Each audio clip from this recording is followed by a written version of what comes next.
Hey everybody, let me know when you can hear me.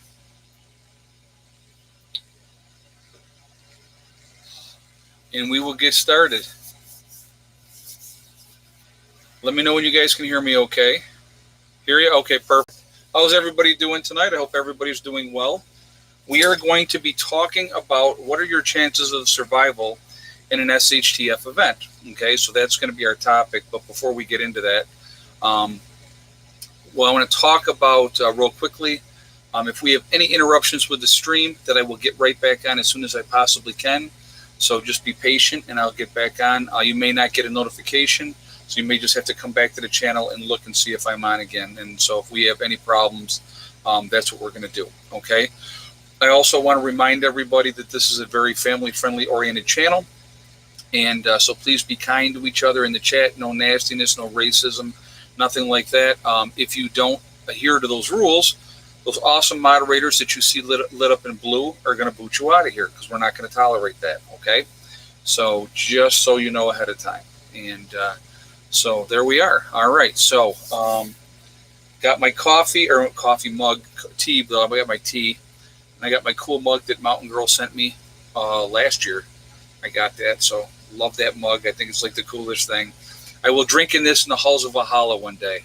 So it's funny, I have my hot tea, right? But then, of course, I have my green tea at the same time. So I got a little bit of both. Okay, so, all right. Let's get into this topic. What are your chances of survival in a post-event? The reality is it's going to come down to several different factors, okay?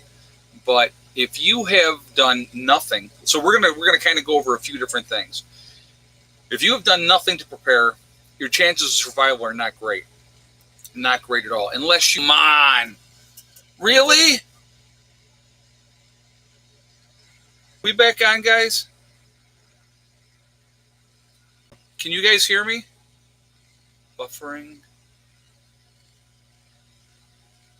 Am I back? I'm back. Okay. Oh my God. I thought we were, it literally for a second, it tweaked out. And I was like, are you freaking kidding me? Okay. We're back. Okay, good. So, unless you are like a Navy SEAL or you have, major survival skills, your chances of surviving being unprepared are very, very slim. That's the reality of it.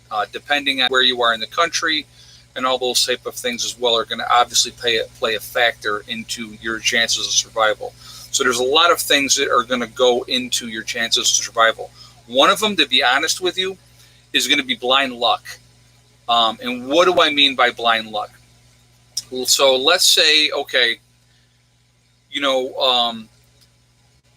go with an EMP event because that's a realistic thing that could possibly happen. Let's say an EMP event is going to happen, okay?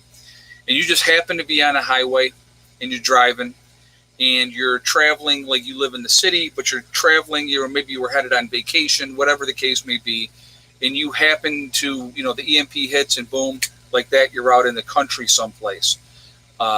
You might get lucky enough to find somebody, a group that would say, hey, yeah, we'll take you in.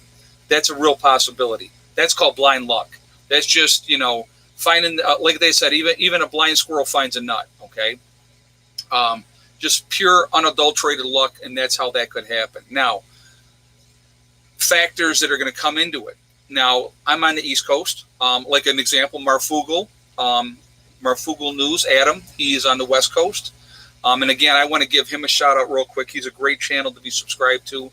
So if you get the chance, definitely go over to his channel, subscribe to his channel. He's over on the West Coast, and like I said, we're here on the East Coast. But so let's say something happens, some major event, and boom, West Coast happens on the West Coast. Now, eventually, it will affect the East Coast.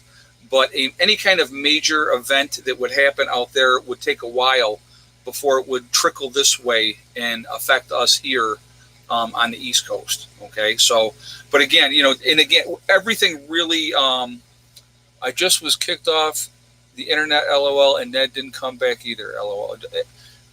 It was weird. I mean, it just booted me off for a second and then it came back on. So it was kind of a weird thing. I was surprised.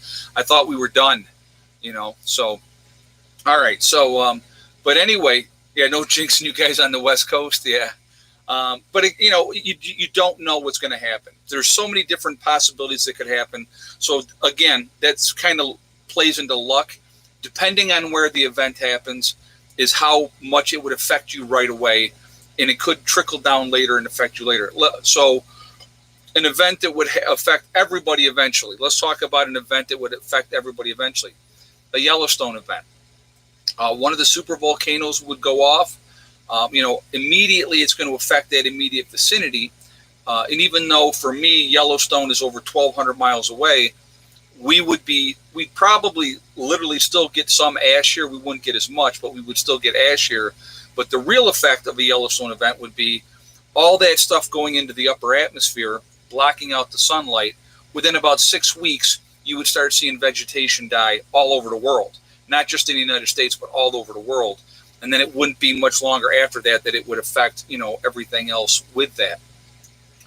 That would be a really horrible thing that could happen. But, eventually, at some point, nobody knows when, but Yellowstone will go off again. It's gone off 3 times already in history. They've proven that, and it will go off again. It's just a matter of time, okay? And it's obviously very active. Anybody's been out to the Yellowstone Park, with the hot springs and the bubbling up of the hot gas and stuff, it's very active. So it's not like it's not doing something. Yeah, I hear you, Ed. We're going to have one of those nights, I think. Let's hope not, Julie. Let's hope we don't have one of those nights. But so chances of survival. Now, obviously, if you are prepared, it greatly increases your chances of survival. If you are in tip-top health, obviously that increases your chances of survival, okay? If you have a ton of medical issues and you're on all kinds of medications and you're not able to get those life-saving medications anymore, again, then your chances of survival are not good. So there's a lot of factors that are going to play into it. Again, being prepared obviously helps. It gives you that advantage, which I think is hugely important. Any advantage you can give yourself to survive whatever is going to happen, I think is a great thing. Always a good thing. So, definitely be prepared as you possibly can be. It makes the percentages for you that much better. Again, I've talked about this percentage before. 95% of the people in this country, the United States, are not prepared for a 2-week disaster. So let that sink in a second. If you only have 2 weeks worth of food and water available to you, you have an advantage over 95% of the people in this country. That's incredible to think that many people are unprepared. But that many people are unprepared. They have no idea, or they don't think anything's going to happen. No one survives an extinction level event. You are right about that. Deep South, Bama, and Mr. Tom just said that. You're absolutely right. An extinction level event, a major meteor hitting the Earth, a Yellowstone type of event. There's going to be survivors, but it won't be. I think they said the last time when Toba went, Heather Parker, Ed, did you get some more done under your sister's place? I haven't seen your earlier video yet. No, not today. I didn't. I actually took today. I had to go get my car repaired, and I had a couple other things that I needed to take care of today. So today I did not. But I will be back under there, and I will be working on that. That's going to be a work in progress as we get the insulation, and I can get a chance to get under and do what I got to do. But we're going to just do it in, right now I'm doing it under the section where my mom and my sister sleep. So basically the bedroom. I'm working on that area right now. That's the most important area as far as I'm concerned at the moment. Get that part squared away, and then we're just going to keep working on it from there. So it'll get done. We have time, but there's other things that I want to do as well. So, I'm going to kind of work on a little bit, maybe work on it one day, work on some other stuff, and then get back to it. But I will be working on that more. And again, we got to go pick up more insulation and stuff like that as well. So it'll all come together. It's going to be work, unfortunately. So I may work on that tomorrow. I haven't really decided yet, so we'll have to see. If I do, I'm going to get up early. I'm going to go get more insulation first, and then we're just going to go from there. So anyway, but again, getting back to preparedness and being ready and who's going to survive, okay? What people don't realize is in a worst case scenario, and of course I'm talking worst case scenario, okay? Worst case scenario event, lights go down, they're not coming back on, a nuclear attack, something major like that going on, okay? Those are things that are going to be major game changers, and it's going to be survival of the fittest at that point. And you're going to have to, like I said before, you're going to have to group up, because if you don't group up, you're not going to survive it. Your chances of survival, if you are not connected with other people, your chances go greatly down for many, many reasons, many factors.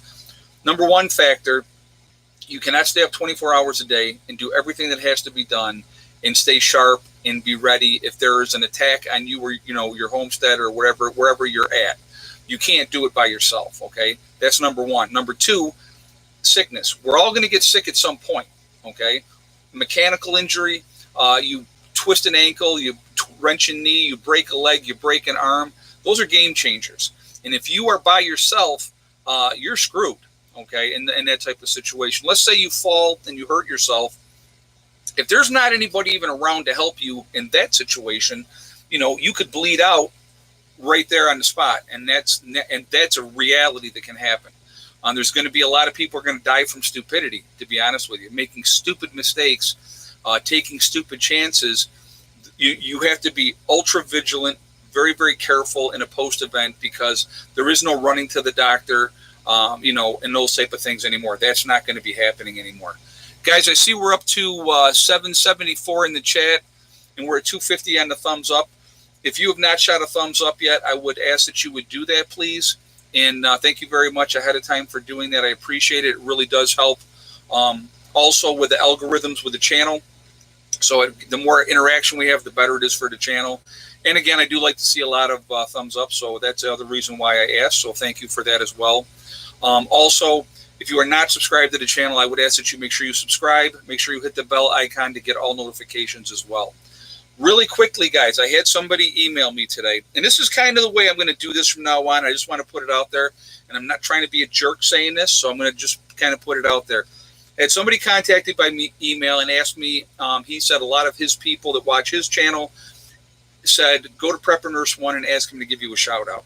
What I'm going to be doing from now on, I know some people have done, a donation in the chat and said, could you give me a shout out? And I've done that. But I don't want to give people a shout out unless I've actually gone and looked at their channel and make sure it's somebody that I would give a shout out to. Okay. So from now on, if you come on here and say, hey, can you give me a shout out? I'm not going to do it unless, you've contacted me and said, hey, could you check out my channel and please give me a shout out? That's how I'm going to do it from now on. And that's not being a jerk, but I just don't want to shout out channels that it's not something that I would watch myself. So if you would like that, I would ask you to please contact me. Okay. So I got a contact email today, and I went and checked out his channel. He's at like 800 and something subscribers. I definitely think his channel's worth a watch. Watched a couple of his videos. I like what he's doing there. So his channel name is Grim Survival, GRIM Survival. I liked his channel. Let's, as a group here of my subscribers and followers on the channel, let's try to jump him up over 1,000 subscribers if we can do that, and I would appreciate you doing that. I liked his content, and younger guy, I would say maybe in his 30s, if I had to guess. And but I like what he had going on there. So Asif already says, I already subbed him already. Oh, that's cool. Yeah, so Grim Survival, let's show him some love. Let's show him some support, and I appreciate you guys doing that. Obviously, also, and I said earlier, Adam, Marfugal News, love his channel too. I will always give Adam a shout out, like what he's doing over there as well. So, those would be two that I would recommend definitely. Okay. So, and JJ just put a link up there for Grim Survival. So definitely go check out his channel, and thank you guys for doing that. I appreciate it. So anyway, so just kind of putting that out there. I'm not just going to give random shout outs anymore. I just kind of was thinking about it, and I gotta, if I don't like what you're doing, I'm not going to give you a shout out. Like Happy Prepper, nice kid. He's an up and coming channel. He's really got a nice pop on his channel. I think he's over 6,000 subscribers now. Real nice young man. He's another one that I would definitely say watch, especially, younger people. I would definitely recommend them watch him. He's a kid. he's like 13 years old. So, I got a lot of respect for the fact that he's awake. He's helped his parents wake up, and, he's got a good thing going on over there as well. So, but anyway, so let's get back to what we were talking about survival. Okay. Having skill sets, and I've talked about this many, many times, guys. The more knowledge that you have, that's why I think it's really important to have books. Books are going to make a big difference. If you have, so I'm going to give you a great example. Let's say you have this book and you've never read it. Okay, never read it, but you have it. SHTF happens, and you got to get out of where you're at. So you grab your different books that you have on survival. Okay, one of those books that you have on survival is Wild Edibles and Medicinal Plants. Okay, and you may think, well, how do I know, right? If you have that book alone can save your life, can make a huge difference if you make it or don't make it. Food's not going to just be falling out of the trees waiting for you to eat it, okay? Now, if depending on the time of year, you might be able to get apples or peaches and pears and whatever the case may be. But depending, again, on what time of year it is, there's always wild edibles other than the wintertime. Wintertime is going to be a difficult time for that. But if you have that type of book, it's going to give you an advantage. It's going to give you a huge advantage, okay? So those are any kind of book on wild edibles and medicinal plants. I probably have 6 different books just on those topics. What I'm going to do is when I build my edition this next year, when I'm going to do my edition, I'm going to actually have a library in one of the rooms where I'm going to have all of my books that I have and stuff like that. I have so many books, a lot of information, and again, in a post-event, you're going to have nothing but time. You're going to have nothing but time. And so you're going to have the time to read those books. You're going to have the survival guide books. There's all, like I said, what I'll have to, I'm going to have to do a video, and I've done one before, but I'll do it again, on different books that I would recommend to have in a post-event. I have a lot of them,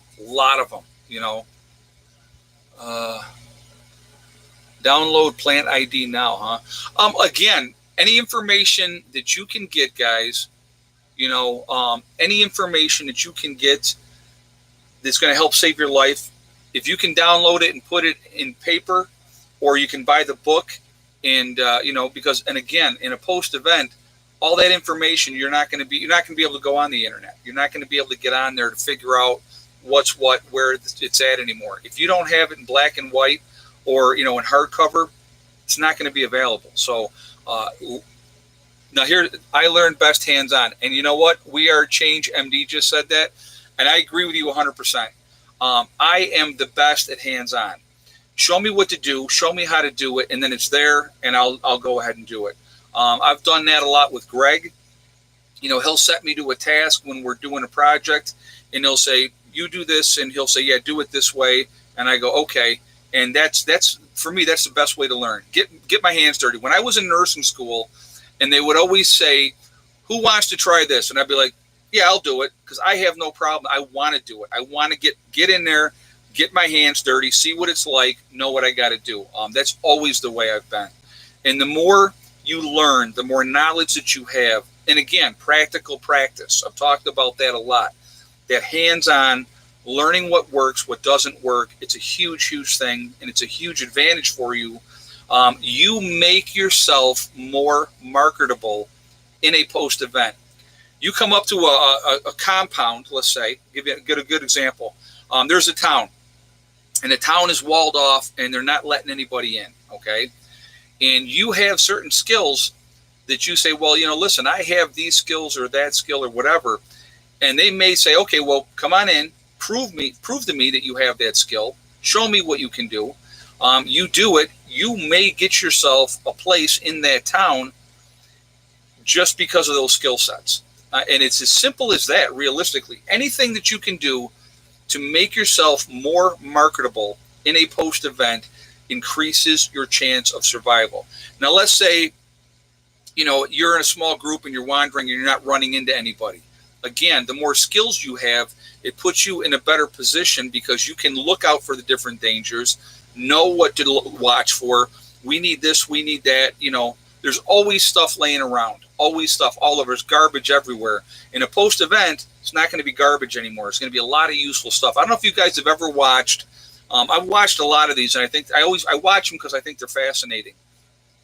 They do a lot of solo survival on a deserted island. Okay, and one of the things that any one of these guys that they go to these islands and do on the beach, there's all kinds of stuff all the time. There is netting, there's rope, bottles, plastic bottles, glass bottles, all kinds of stuff, garbage all over the place. But in that event, if you need those different things to survive, that's a treasure trove of things to have. But the key is knowing that there's a treasure trove of stuff there is great, but knowing what to use it for and how to use it, and you've practiced how to use it, it's way better. So Alone, loved that show. Yeah. There's a lot of really cool stuff, and there's a lot of great information.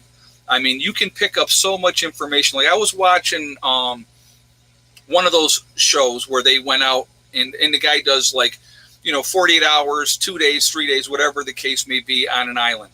And he'll have maybe just a machete or whatever. And he started a fire, basically took a glass bottle and he put water in the glass bottle. And then he had a coconut husk and he used the sun and he used that reflection, not just of the glass bottle, but the water as well to intensify on one spot. And that's how he started a fire. Really cool stuff to see. Really cool to know that you can do that, and that could happen anywhere. You could do that anywhere. So again, it depends on how strong the sun is, what time of year it is, and up here in the Northeast, if it's fall or winter, forget about it. Not going to happen. So because it's more overcast than anything else. So you're definitely not starting a fire that way. That's cooled down enough now that I can drink it. It was really hot before. Naked and Alone is too extreme. Yeah, with that Naked and Alone stuff, I mean, and it's you watch these people, they have skills, and they get their butts handed to them. They get absolutely handed to them. So think about these different survival experts. I'm trying to think of the show. Oh my God! That show Alone that they were talking about, and they take a bunch of people, and the last person that survives the longest without tapping out or being medically tapped out, they win $1 million. Now I've watched those; those are unbelievable. And you were talking about people going in with very, very good skill sets, and the amount of weight that they lose, the deterioration of their health, they won't give up. And people, they have to medically tell them, no, you're done. And these are very, very skilled people. Okay. And within 55, 60 days or less, they're done. So, that's what you got to think about. You got to think about that. So if you have zero skills, you have done no preparing at all, and all of a sudden, everything changes in a heartbeat. Things get real in a hurry. And how ready are you for that? And that's, like I said, again, anything that you can do that is going to give you an advantage in that type of climate, in that type of environment, you should do it. Now, again, mentally, you have to be prepared mentally as well. So that's something else that people need to think about. Being mentally ready to do what is necessary when the time comes. That's not an easy thing to wrap your head around if you really think about it. Here's a question that I would have for you guys. Are you willing to do whatever is necessary to survive for yourself and your family? Are you ready to do whatever you have to do? A lot of people are not. But you better wrap your head around it, because I'll tell you what, there's going to be desperate people out there that are going to be ready to do whatever they have to do to survive. So you better get your mindset in that proper place and realize not everybody's going to have good intentions. And you better be ready to do what is necessary in that time, because if you hesitate, they're not going to. So that's what you got to think about too. So Winter is a hardship. Yeah, absolutely. Yep, absolutely. The hard part, yeah, exactly. Charmin Park just said that's the hard part, the mental part. Yeah, it is a hard part. Once you do something once, it gets easier. It really does. It doesn't make it better. Doesn't mean it's something that you want to do, but you do what is necessary. If you can see, here's the way I always looked at things. Okay, I did a lot of things when I was younger that I'm not proud of that I would not do now.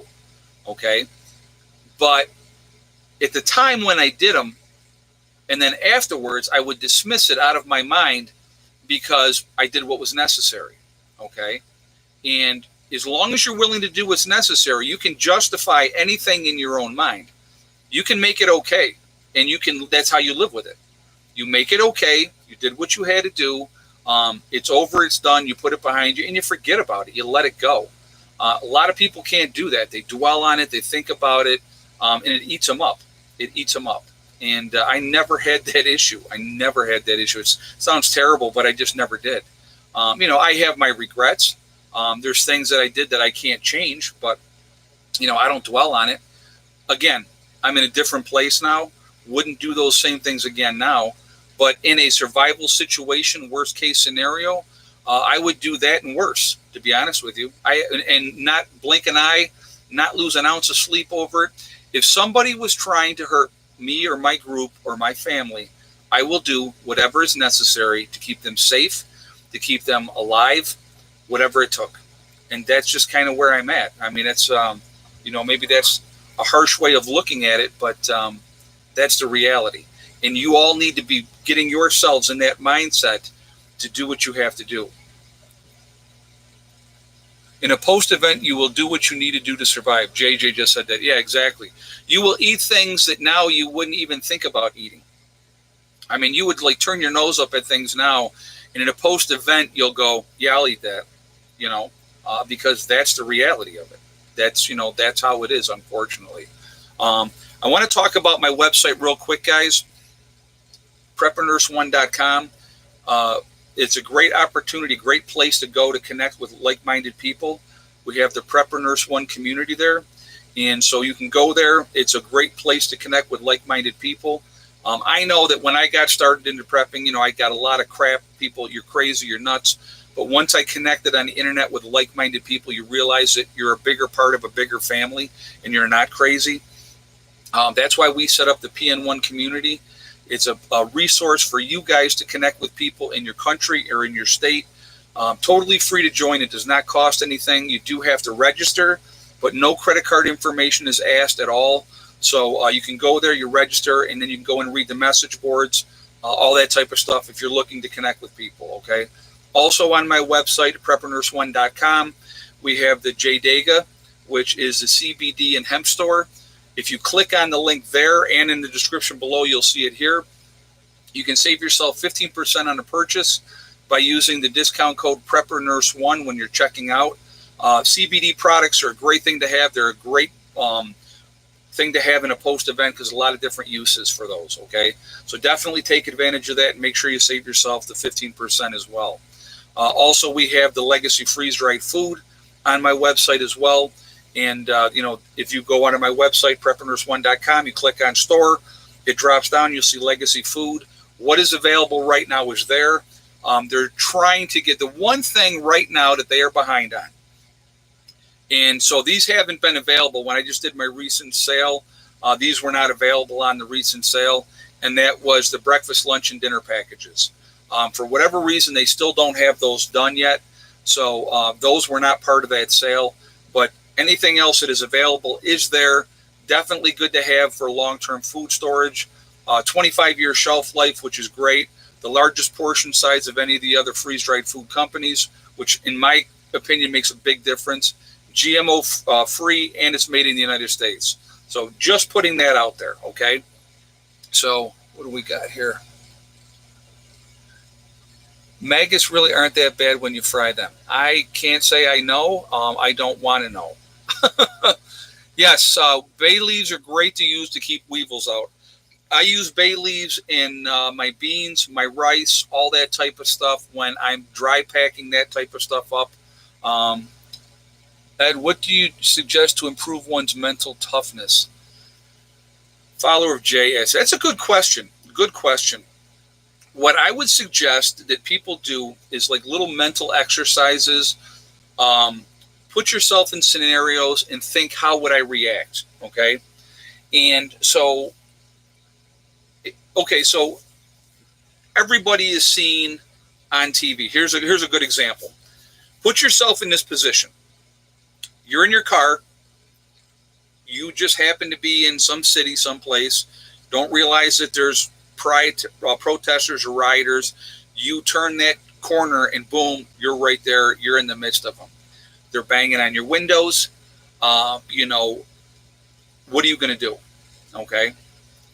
You basically have a couple options. You just sit there. You drive through them. Okay. That fight or flight syndrome goes into effect. Some people are going to just freeze up. And that's what I think you've seen in a couple of cases. People don't know what to do.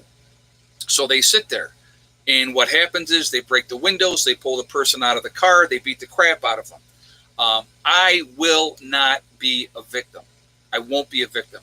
I would rather be arrested for running a few people over, okay, and be alive and have my arms and legs and everything working properly than to being laying in the street being a bloody pulp because they beat me up because I'm a white man. Not happening. Especially if I have a couple 1,000-pound vehicle which can be used to keep me protected. All right. So that's a good example. Put yourself in that situation. What would you do? How would you react? And how would you feel about the way you had to react? Again, and literally, guys, when I say this, this is a split-second decision you're going to have to make that could be life or death for you. Okay, so that's one way that you can put yourself in that mental exercise. If I'm confronted, what am I going to do? You're in the city. Let's say you're in the city. Okay, I'll give you a great example. Something that happened. This happened to me. I lived in Rochester many years. When I was a young man, I lived on a street called Monroe Avenue, and I was up in a rougher part of that city. And one night, I was walking down the street. I was going down to a buddy of mine's place. And it was after dark, and I'm by myself, and there was 3 guys coming at me, okay?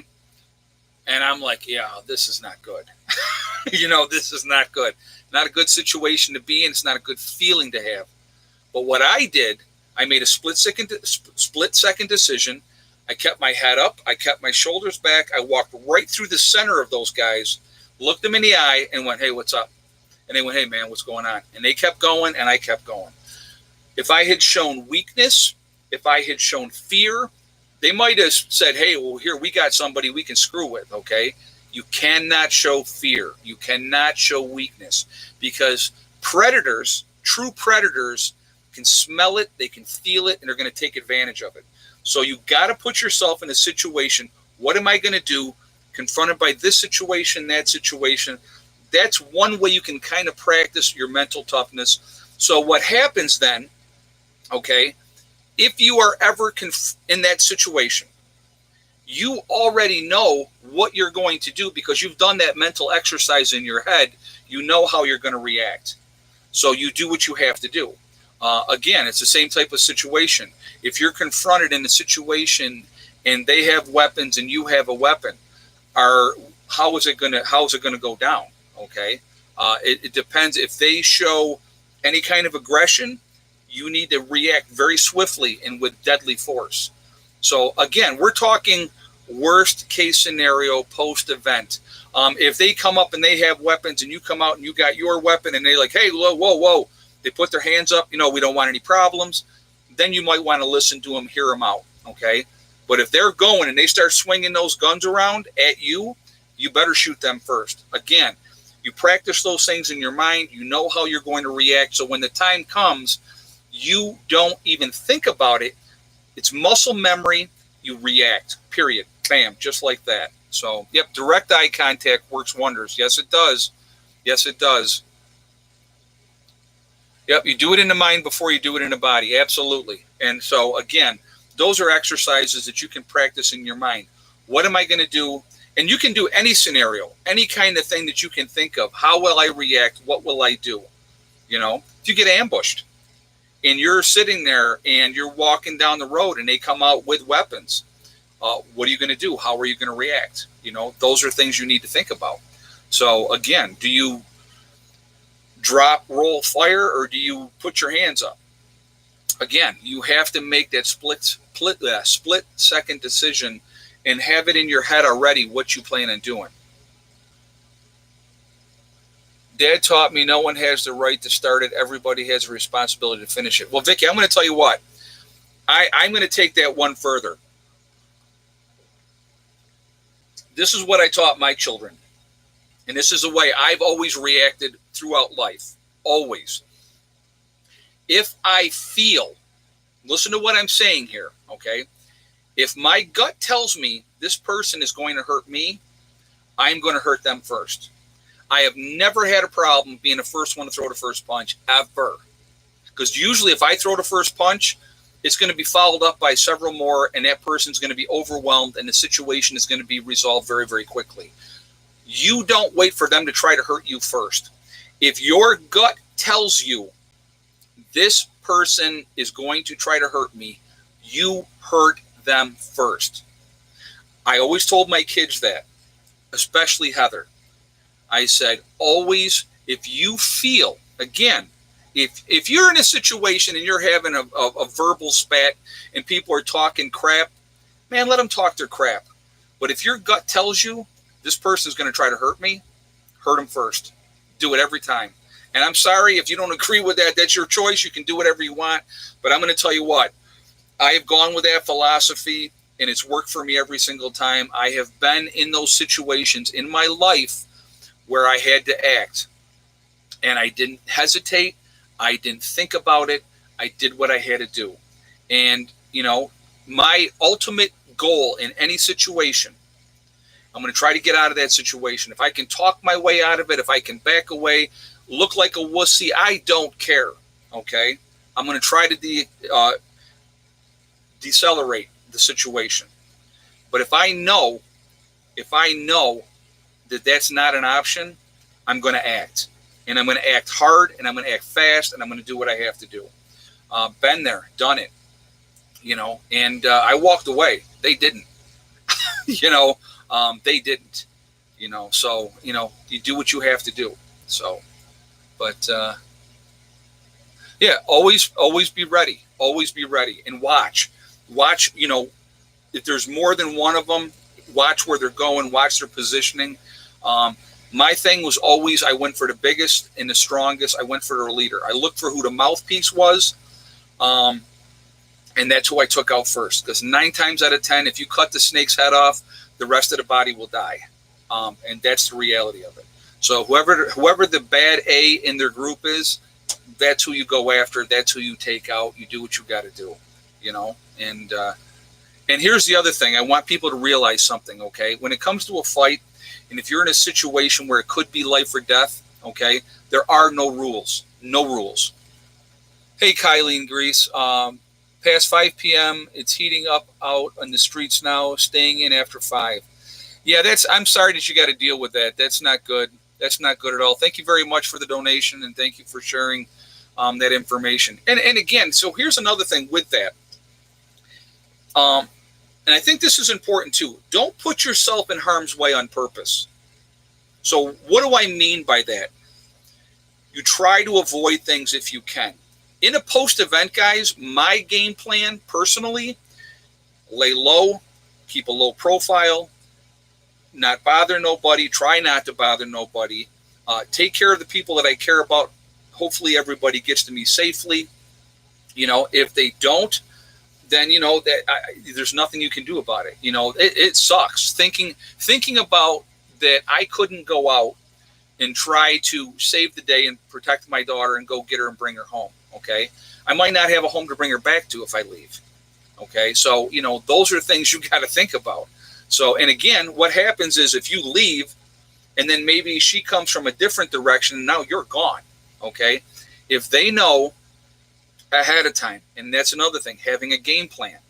My kids know I am not coming for you. I am not doing it. Okay, and that sounds harsh and that sounds horrible, but they know all they got to do is get home. If they get home, they're safe, they're protected, and they'll be okay. That's all they got to do.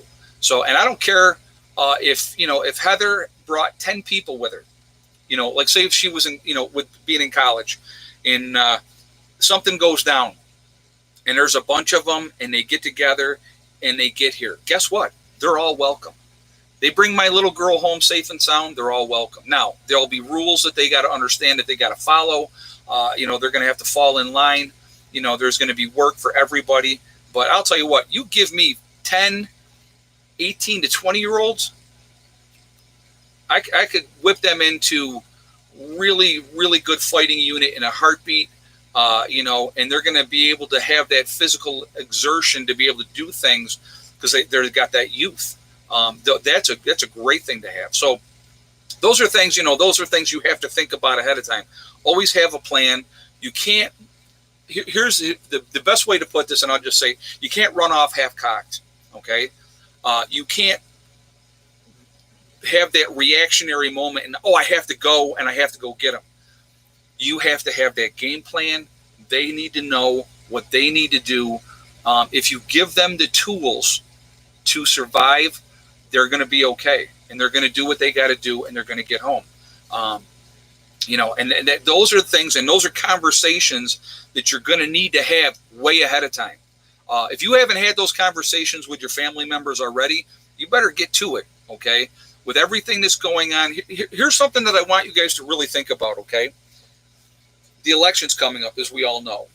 We just had the debate last night. I watched the debate. Very, very interesting, okay? Very, very interesting. And I was listening to the reaction of people about the debate. There was a lot of evasiveness in the debate, not answering questions directly. That's a very politician thing to do, okay? Biden did that more than Trump did. Trump was more on the aggressive. He was more of the bully in the debate. But that's they want to say what they say. He was definitely trying to push Biden's buttons. It was a game. It was absolutely a game, and it's what they're doing, and that's how it goes. But again, I think that when the moderator is addressing Mr. Biden as Mr. Vice President, because that was his, position, and then he's calling the president Mr. Trump and not President Trump, I found that to be a bit disrespectful. That's not how it should be. No matter if you like him or don't like him, he is the president of the United States and needs to be given that position of, you need to respect that position. You don't have to respect the man, but you respect the position. And right now, he's the president. So I think that is something that people need to take into consideration. There's a galvanization in the country. People love him or they hate him. Asif, 92 earthquakes today in Westmoreland, California today. Major point along the San Andreas Fault. Wow, that's not good. That's a lot. What was the strongest one, Asif? If you could tell us that, I would appreciate it. Thank you for that information, and thank you very much for the donation as well. I do appreciate that. But but anyway, so getting back to that, like I said, it's a cat and mouse game that you're playing. But with the election coming up, I feel no matter who wins, 4.6 was the highest. Okay, thank you, Asif. I appreciate that. Yeah, and if it's right on that fault line, that's not a good thing. Not a good thing at all.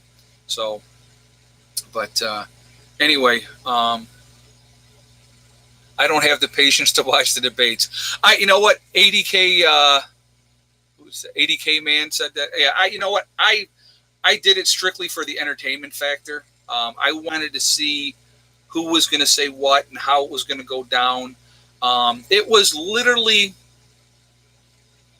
again, like watching two 5-year-olds fighting over a bucket in the sandbox. That's kind of the way I saw it. I'm right. Nope, you're wrong. You're a liar. This. It's just, unfortunately, you're never going to have a civilized debate in that type of situation. You're just not. You're not. The other one wants to look like the better guy. Look. Okay, so here's the thing. Okay, with the president, he came off more of a bully, right? And if you watch it and you're being realistic, he was very aggressive. But that can be construed two ways. It can be construed as strength. A man is not going to take any crap. Okay. And Biden came off as weak in that part of it, in my opinion. Okay. Come on, man. Yeah, I know. I love that. It's like, you're 77 years old. Come on. You're not hip. You're not cool. Those days are past. Former vice president. Yes, Bryce. He says the vice president is Pence, not Biden. But they addressed, he was addressing him as his former title. That's what he was addressing him as. That's why he was calling him vice president. But, it's just, like I said, I think the debates are not going to change a whole lot of people's mind. If you liked Trump, you like Trump. If you don't like Trump, you don't like Trump. That's just realistically how it goes. What you have to make a decision at this point, realistically, what is the better one of the two? And that's what you got to look at. Do you want, and I'm gonna be honest. Do you want a guy that's been in politics for 49 years, part of the machine that has torn this country to shreds? All right, what did he really do in 8 years as vice president? Okay, he got a prosecutor fired that was investigating the company that his son was on the board of, his son that had zero skills in the gas and oil industry, but was getting paid $3 million a year. I find that fascinating. Okay. Does that happen all the time? Of course it does. It happens all the time. You're in a position of power. Now you're in a position to help out your friends and your family. Of course you're going to do that. It's a position of influence and they want to keep them happy. So, tell me Biden didn't get advantages from that. Of course he did. Anything different, you'd be a liar. Does Trump do the same thing? I'm sure he has. Okay. It happens across the board. It's not a left thing. It's not a right thing. It's you. If you are in a position of power. Okay. So let's say I get some prestigious position. Now I'm in a position that I can take care of some of my friends. I call up my buddy Reese. I call up my buddy Steve and say, hey, dude, listen, man, I'm the CEO of this, company. I was placed in this position. I want you to come in and be my, president of customer relations. He's got no background in that. But guess what? Because I'm the guy calling the shots, my buddy's getting that job. Okay. That happens all the time. So when people, get on here and be like, oh my God, that's horrible. It happens all the time. I mean, and of course, people that are in that position, people don't want to be on your bad side. They want to be on your good side. It's a big game. And that's what people really, I think, lose sight of. The whole thing is a big game. So, what do we got here? Never bring a Biden to a Trump fight. Oh my God, that's funny. That's funny. I thought it was interesting when Wallace asked Biden a certain question, and he was very, very evasive. He never answered the question, and he came back with, well, what you got to do is you got to go out and vote. I mean, that was like he completely avoided the question. Now, when he asked Trump, and I thought this was kind of fishy on this one, okay? He said to Trump, Wallace asked him, he says, well, right now, will you denounce hate groups and right-wing groups? So he's trying to lump, and I love how they try, like, all of a sudden now right-wing groups, like, your 3%ers, your militias, now all of a sudden they're like hate groups. So he was trying to get Trump to say, yes, I denounce them all. But I love the way Trump answered that. He says, which ones are you talking about? So, like, again, brilliant, absolutely brilliant. And Wallace never came out and just said, the KKK, the white supremacists. No, he was trying to get him to say he disliked all of these groups. But again, there's a lot of hate groups out there. And it's unfortunate because realistically, if you think about it, hate only hurts the person who hates. Because realistically, people, I'll give you an example of something. When you have somebody that is a victim, and I'm going to use this as an example. When you have somebody that's a victim of childhood abuse, okay, and then the victim is not around the predator, okay, growing up after that, but that time period that affected them, they dealt with that predator. Then they're away, and the predator is gone, and they're still alive, but they're out there. That child thinks about that predator every single day. Hate, the anger, the revenge, you want to get payback, whatever the case may be, okay? What happens is that predator doesn't think about that child at all. So that child is carrying that hatred around, and that resentment, and that anger, and they're angry and they're upset and they lash out at people and they may hurt people or whatever the case may be, until they can get to that point where they're going to do a couple of things. They're either going to go seek their revenge and hurt that predator, or they can go and they can confront that predator and they can let it go.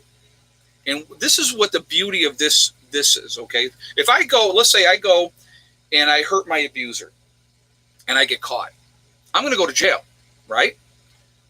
But if I go to my abuser and I forgive them for what they've done to me, okay, what happens in that type of situation is you give it back to them. And even if they deny it and say, no, I didn't do it. They know. You know what I mean? Is you give it back to them and you are able to let it go. And I'm going to tell you what, from personal experience, and this happened to me, I went and I was going to originally, I'll be honest with you, it was a stepfather of mine, one of the men that my mom was married to, and I was going to go and I was going to kill this guy. I was going down, and he was in Florida and I was here in New York, and I was going down and I was going to kill him. I was in my early 20s, and I got all the way down to North Carolina, and I think, because I'm a Gemini and I overthink everything. And what happened was, I said to myself, I could go down here and I could kill this guy, because he hadn't seen me since I was 9 years old. So he had no idea who I was, what I looked like, and I knew I could go down there and I could do it and I could get away with it, because I would just turn around and come back to New York. And then they're going to be looking for somebody there who had a reason to kill this guy. They would never have tied me into that, ever. But I thought about it and I said, if I kill this dude, I have to live with that for the rest of my life. And is he worth it? Okay. And he wasn't worth it. So I came back home. I had an opportunity about 6 months later to go back down to Florida. And I went, and I'm going to tell you what, I had an uncle of mine that was a psychologist. He lived in California.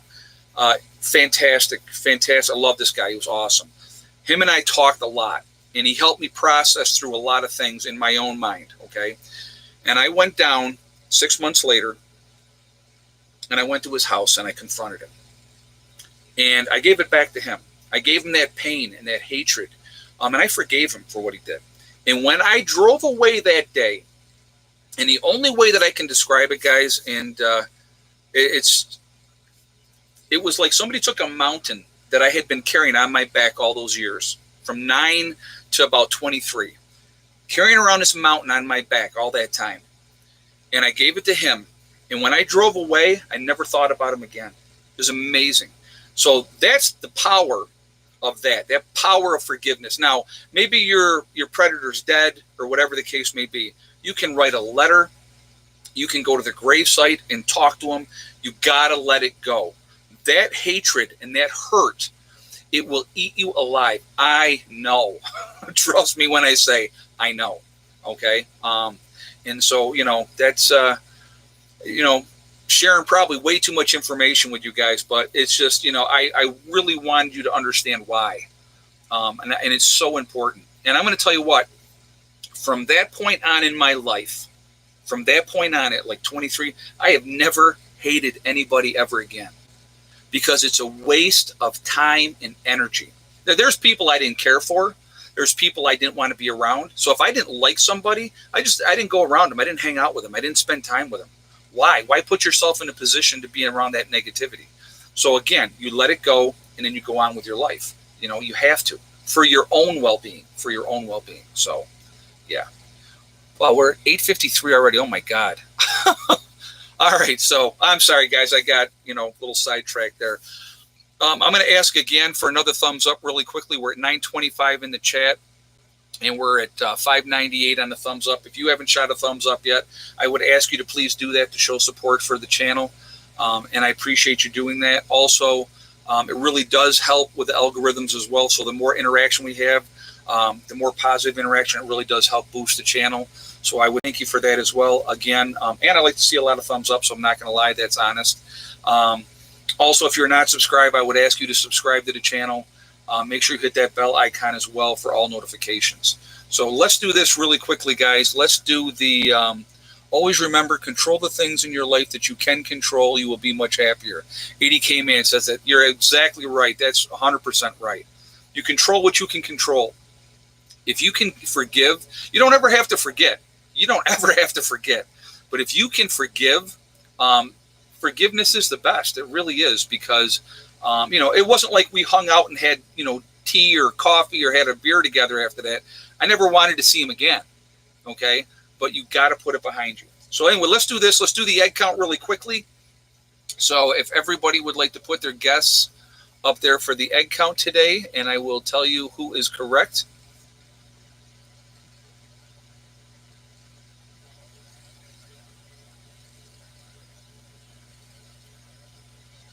So I'm just looking at your guesses here, guys. All right. So if you had the same guess as 80K Man, who have answered a couple of things today, 5 eggs. That's what we had today. We had 5 eggs today. So yeah, they're like I said, they're in the molting stage right now, so the egg production is down. But that's all part of it too. Hey, Eric Winslayer, thank you very much for the donation. I do appreciate that. Thank you very much. But yeah, no, I like my birds, man. I'll tell you what, I actually, it's funny. I like animals so much more than I like people. Yeah, lazy hens, I know. Lazy chickens. Animals, all they want is to be loved and taken care of. Cats, dogs, even the chickens. That's all they're asking for. That's all that's their only demands, is to be loved, taken care of. Maybe they want you to pet them especially the cats, when they feel like it. Dogs are a lot more needy, Yeah, dogs are a lot more needy, but, no thick neck laid today. I'm going to tell you what, it's like with watching the egg production, thick neck is probably one of my most productive birds. She is on it for the most part. She'll lay like 3 days in a row. She may take a day off. Then she'll lay, 3 days again and then take a day off. She's pretty consistent. So, yeah, I like my girl. I like my old girl, thick neck. She's a good old girl. So, but the other ones, it's like when you have the rest of the chickens all lay brown eggs, it's kind of hard to see who's actually laying and who's not. So, but I should probably put a cam in there at some point and just kind of watch it for one day and see what they do and stuff like that. I think that would be really fun. So. Oh, Thickneck thought Pandora was out of her mind with the crazy run earlier. Yeah, no, they literally have paths worn where they run. And then Caesar gets lazy and he just waits for her to come by and tries to, to grab her. So, yeah, you don't own cats, they own you. Oh, yeah. I mean, cats are, they're very independent creatures. Oh, so actually, like I said, I think I said it earlier, Abel was gone for about 5 days, and I was really concerned. I figured he was either out catting or he was done. Something got him, and he came back last night, and I was really, really happy to see him. And I was picking him up, and I was holding him, and I'm like, "Where have you been?" Talking to him like, and he's looking at me, and he's like, "Meow," funny cat. But yeah, he hung close to home all day today, so I saw him a lot today around the house. So, but I was very, very happy to see that he was back. Eddie would have been devastated. That's his cat. Abel is his cat. So I was just like, oh, man, nothing can happen to this cat. But so I got to, the 2 young ones, I got to get them fixed. They'll stop running around if I get them fixed. They'll chill out then. So, but yeah. Nope, no chunk of fur missing. No, nothing like that. Nope. No, he was perfectly fine. Elena the Farm said, Ed, thank you for being our greatest teacher and motivator. Well, thank you very much. I appreciate you saying that. I've had a very, very interesting, colorful life, guys. I can tell you. Um, Seen a lot, been through a lot, done a lot, been all over this country. Very, very blessed in a lot of ways. You know, I personally believe that everything happens for a reason in life. I really do believe that. Everything happens for a reason. Everything happens when it should. And, we have lessons to learn from the different events that happen. And I think that it's important to learn those lessons, and it shapes you into the man or the woman that you become.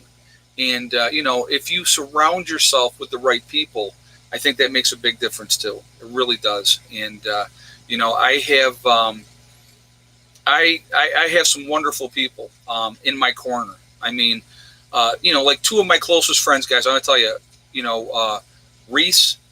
Reese is my brother. I call him my brother. We're not blood related. And Steve. Those are two guys. I've known Steve a lot longer.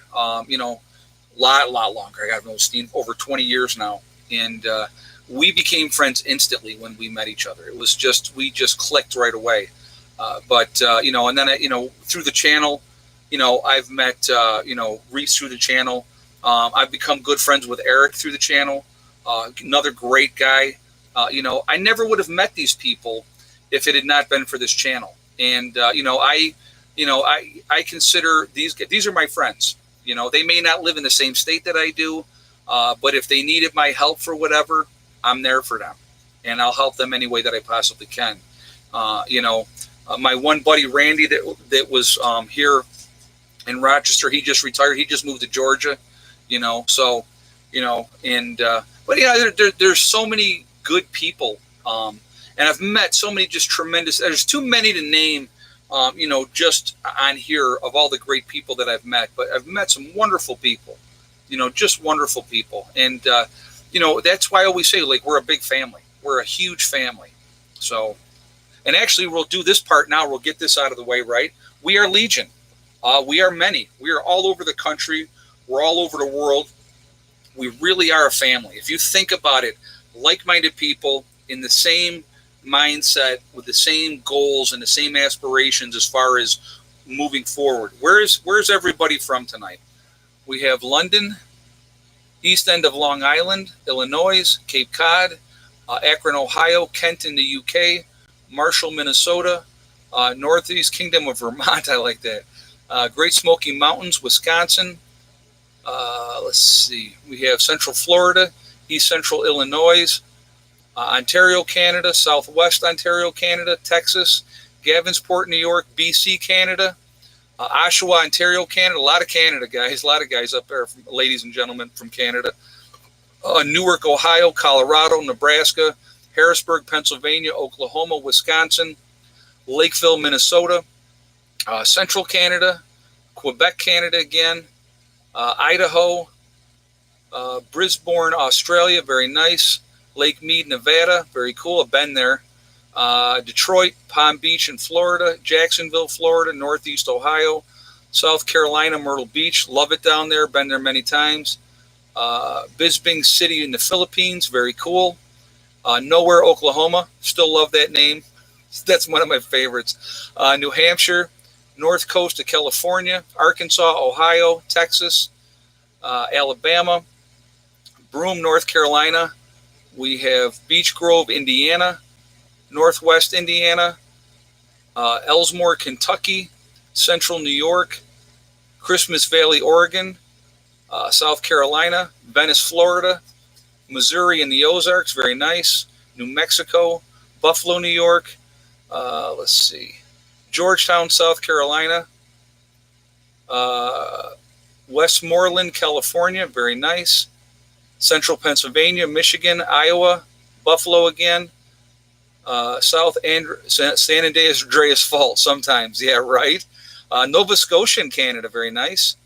So, guys, again, we're all over the country. We're all over the world. We're this big network, this big family. And I think it's, again, if we network ahead of time, and the more we network, the better off we're going to be. Connecting with like-minded people, it just makes all the difference in the world. It really does. I don't know how much time we have. I think every day that we get extra to prep and continue to get ready is just a blessing, to be honest with you. I'm very concerned moving forward, I'll be honest with you. Regardless of who wins the election, I think we're headed into some very tumultuous times. And so we need to be ready for that. And the more prepared we are and the more ready, the better your advantage, the better your chances of survival are going to be. It's really, really, it comes down to that is what it does. People are still, Holly Weird, California, it's funny. Gulfport, Mississippi. What else we got here? Jacksonville, North Carolina. So, yeah, all over, guys. All over the place. You are missing fall bike week. Oh, I'll tell you what. The weather outside has been, it's cooler. Today I didn't ride today just because we had all the rain yesterday, and a lot of leaves were down today. Real slick. In spots. In other spots, it was great. But, you come around that corner and then like all those leaves fell down in that corner of a turn, you can go down in a heartbeat. So I just said not riding today, going to chill out. And that's kind of the way I decided to go with it for today. But I can't believe this is the last day of the month already. Tomorrow starts October. The Twins will be 19 on the 29th of October. Where did that time go? It's amazing. So family homestead is the heart of Central Rocky Mountains, and we have already for a very, very long time. That's cool. You know what? And I think that it's important to be as ready as you can be. And there's a lot of people out there that are prepping. A lot of people out there are prepping on a down low. But again, if you can connect with even a couple people and agree to work together, it increases your chances of survival. And that's what we want,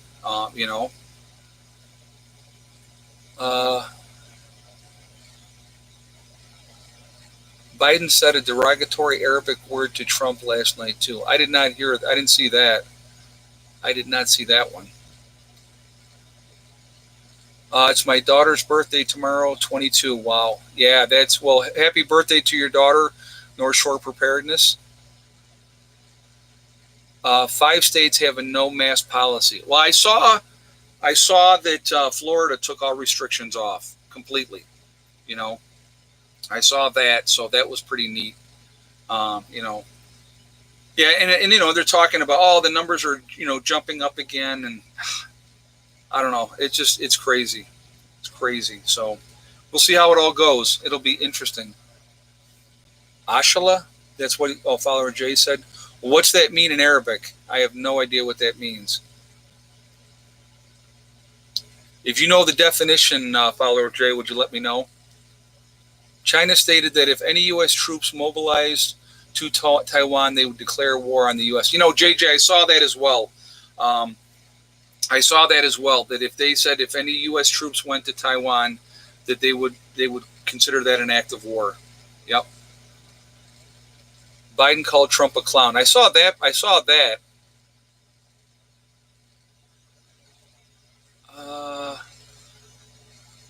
Somebody said, how is Becca? Becca's doing okay. She's still recovering. She's been sick. Her daughter's better. Her son still has an ear infection. So they're, low key in it. About the Proud Boys. Yeah, he was trying to get, but see, here's the funny thing with the Proud Boys. The Proud Boys are all racist. So how is that a racist right-wing group when they're a mixture of all races? That's what I kind of find interesting. The Proud Boys are a group of people that are tired of the nonsense. That's who the Proud Boys are. So, let's see. Biden is a creepy clown. Yeah, like I said, he was very evasive on a lot of things last night. Would not answer. I'm trying to remember what the question was that Wallace asked him. But he, totally did not even think about answering the question. And when Wallace came back and asked him again, that's when he came back with, oh, well, you need to vote. It's going to be Antifa equals neo-Nazis. Yeah, that's kind of, the word is, Okie Ford said, Ishala, and that means God willing. Oh, okay, so how is that a derogatory word? I don't see how that would be, I don't know. Oh, yeah, about padding the Supreme Court. Yes, okay, thank you. Yep, that was the question. And he would not even answer that, was very evasive. And I like how he says, I am the Democratic Party. So, yep, he was asked, okay. Yeah, sadly, Elena the Fam says, sadly, I expected the debate to go like that. Yeah, and it did. It was them trying to speak over each other, interrupting each other. It was entertaining to watch. I like to try to watch body language. The way that if they're looking directly at somebody. A lot of times when somebody won't look directly at you when they're talking, they're like over here and here, they're being evasive. The body language is a lot of it too. So, did you notice his eye color did not match his official photo? I did not see that, Gene Blair. I wasn't paying attention to that. Biden said there has been no mail-in voting fraud when the police and courts have reported it. Yeah, and that's the thing too. It's like, they've already proven there's mail-in fraud already. I don't know if you guys saw this. I saw an article about this up in Minnesota. They had a video of the guy that was going and collecting votes for Omar and somebody else, another guy, and they were on the older Somalis, and the guy had like 300 votes. Well, as an absentee vote, you can only get like 3 absentee votes for somebody, I think is the law. And this guy had like over 300 alone for that. And they had it all on video. So what does that tell you? He has blue eyes. Last night they looked brown. Ah, okay. I did not see that. I wasn't paying attention to that part of it, but I have to go back and watch it again and see then. Yep, and he had a wire in his shirt cuff. I saw that. And he had an earpiece in too. But yeah, so very interesting how they. And then when the president got on him about Hunter, and he was talking about Bo, and when the Trump got on him about Hunter, oh man, he did not like that. He did not like that at all. He was getting pissed. So. At any point during the debate, did you feel that an actual fist fight might break out? I don't think that. But you could tell Biden was getting hot, and Trump was pushing buttons, and he was doing it on purpose. He was goading him. He was absolutely goading him. So yeah, which is not surprising. Which is not surprising at all. Biden, playing that like he's all down to earth, and he's like, "Yo, come on, man." I do not know, realistically, any 77-year-old out there that talks like that. He's been coached. They told him to talk like that, trying to, be connecting with the younger people. It's just not going to happen. He's been in politics way, way too long. Way too long. 49 years. You had your chance to change things and make things better. The other thing that I did see that, and I thought this was kind of interesting, when they were asking the president about his health care plan. And he goes, well, I've got a health care plan. And they go, well, what is it? And he said, well, I got one. I thought that was kind of interesting too. But so,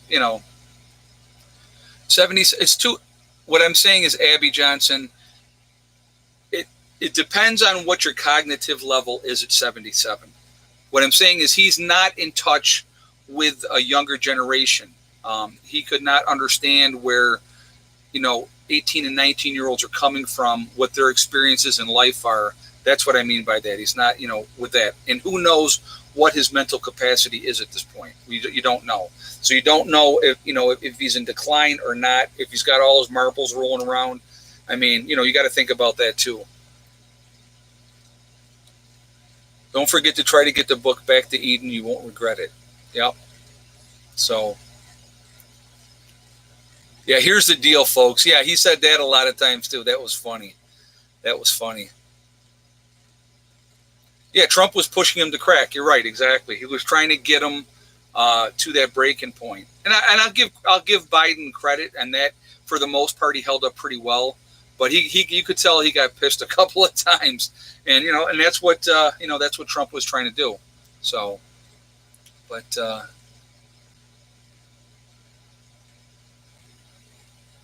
Biden is the only one the old regime can trust. Well, yeah, because he's a figurehead. That's all he would ever be. Somebody else would be pulling all the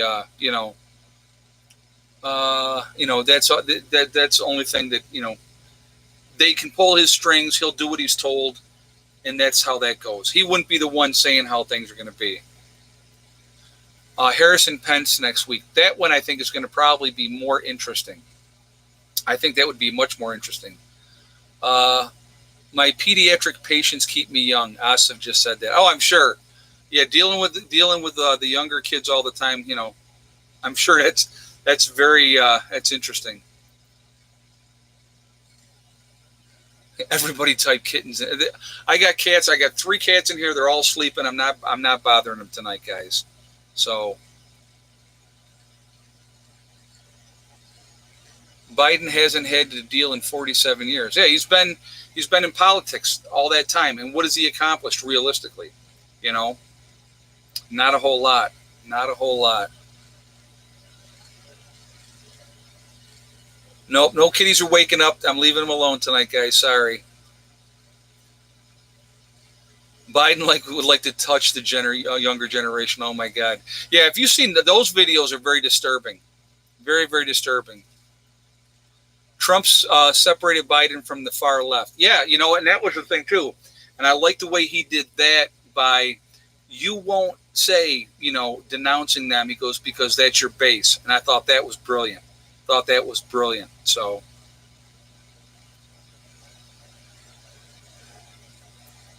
he has to sniff the young people to get his energy. Oh, that's bad. That is so bad. And that's funny though. I'll give you that. That's funny. But yeah. So anyway, yeah, family friendly, right? Oh my God. And Biden said he never called the military members stupid bastards. Now that was on video though, wasn't it? I believe that, JJ, that was on video that he said that.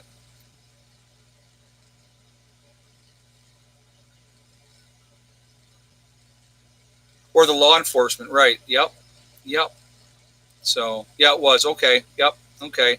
So yeah, and then he denied saying it. If it's on tape, how are you going to deny saying that you said it when it's right on tape? So, but yeah, it's what are you going to do? It's just part of that game that you got to play. And remember, he had brain aneurysms. Well, like I said, I think that he should have a cognitive test, in my opinion, to make any of them in politics. Okay, once they reach a certain age, they should definitely have to pass a cognitive test to prove that they're still mentally capable of doing the job. That's what I think. That's my opinion. And if they're capable of doing it, let them keep doing it. But if they're in a cognitive decline, then they need to step down. And that's for their own safety and the safety of everybody else. That again, that's what I believe. So, but anyway, guys, I want to thank my moderators for doing a fantastic job, like they always do, keeping the chat clean. We had a decent crowd in here tonight. And so thank you, guys. I'm going to ask one last time for another shot of thumbs up. If you have not shot a thumbs up yet, I would ask you to do that to show support for the channel. And thank you for doing that ahead of time. Again, it really does help with the algorithms again. So thank you for doing that for that reason as well. And also, I like to see a good number of thumbs up as well. So thank you for that reason too. Again, if you are not subscribed, I would ask you to subscribe. Make sure you hit that bell icon to get all notifications as well. And thank you for that as well. The channel has been growing really nicely lately, so thank you for everybody that is new. I appreciate you guys being here and being part of the Prepper Nurse One community. Like I said, we're just a big family, so welcome everybody that's new. I appreciate you all. Also, guys, remember, we are all in this together. That is important to remember. I think people forget we're one race called the human race. When we can get that behind us and realize that that's what we are, we can get to dealing with the real issues, which is big business and government. We could focus on that, and they would do what we wanted, because we do have a lot of sway, but they keep us too busy fighting each other over nothing. So let's change that. Okay. Remember, guys, hug and kiss the ones you love. Tell them every single day. Tomorrow is not guaranteed. We never know what's going to happen in life. So it's really important we tell the people that we care about every single day how we feel. I think that's so important. Okay. Tomorrow's not guaranteed. It never is. Okay. Also, remember STD, step, thing, and day. Okay. It's one step at a time, one thing at a time, and one day at a time. Whatever you are trying to do, it doesn't have to be prepping related. It doesn't have to be about being off grid. Whatever you are trying to accomplish in life, if you work methodically at it, the only person that can stop you from reaching those goals is you. Don't let anybody else bring you down. Don't let negativity win. Stay positive, stay focused. You can accomplish anything if you put your mind to it, okay? Stay positive, stay happy. I will see you all tomorrow. I hope everybody has a great night. Prepper Nurse One, out for now.